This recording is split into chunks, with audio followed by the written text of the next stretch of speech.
Assalamualaikum. Waalaikumsalam warahmatullahi wabarakatuh. Mari kita bersolawat terlebih dahulu.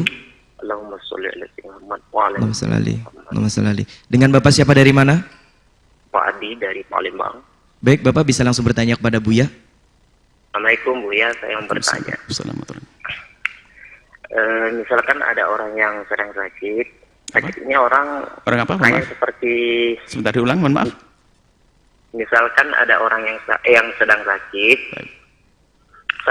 sakitnya itu pikirnya tidak waras ya, kayak orang tidak normal.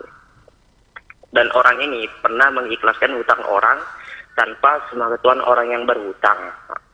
Setelah dia sembuh dari sakitnya tidak jadi mengikhlaskan hutang orang karena dirinya merasa tidak waras. Apakah boleh diambil uangnya? Karena yang berhutang belum tahu juga.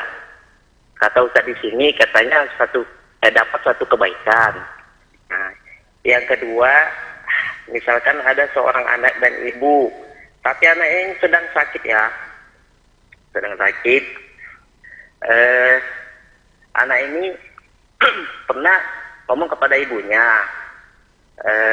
anak ini ngomong kepada ibunya, ibu tidak usah dibayar hutangnya, tetapi ibunya tidak menanggapi omongan anaknya karena ibunya tahu anak ini sedang sakit ya, mengalami gangguan jiwa,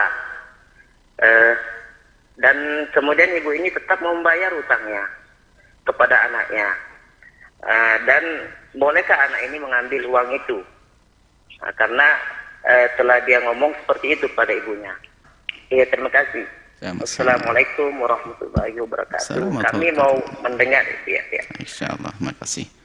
Mungkin ke depan kalau tanya satu-satu biar dibagi sama yang lainnya. Ini, Masya Allah. Yang pertama adalah orang yang akalnya tidak sempurna maka tasarrufnya tidak sah.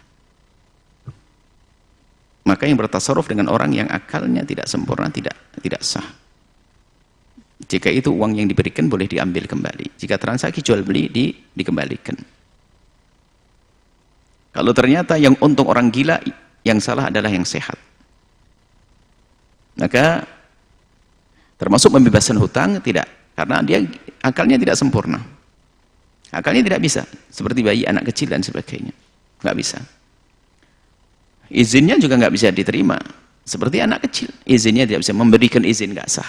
Karena anak itu tidak sempurna akalnya, maka tidak pembebasan utangnya tidak dianggap karena dia dianggap akalnya tidak sempurna. Kalaupun jual beli tidak sah. Maka yang ngurusi adalah wasinya atau yang mengurusi dia atau walinya yang akan mengurusi dia atau siapapun yang bertanggung jawab atas dia. Seperti itu. Kemudian yang kedua adalah apa tadi? Anak yang sering sakit parah ngomong ke ibunya tidak usah bayar hutang. Baik, orang mengatakan seorang anak, ibunya punya hutang kepada anaknya. Kemudian sang anak mengatakan ibu nggak usah dibayar hutangnya.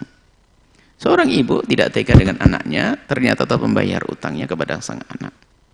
Kalau sang anak sudah membebaskan, ya sudah bebas artinya. Tapi karena ternyata ibu ingin membayar, itu jatuh sebagai hadiah pemberian dari seorang ibu.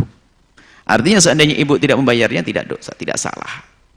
Akan tapi kebaikan seorang ibu memberikan, maka sah karena ibu memberikan dengan sukarela. Maka anak boleh menerimanya, cuman babnya bukan pembayaran utang, akan tapi menjadi hadiah baru dari sang ibunda, pemberian dari ibunda. Yang ketiga.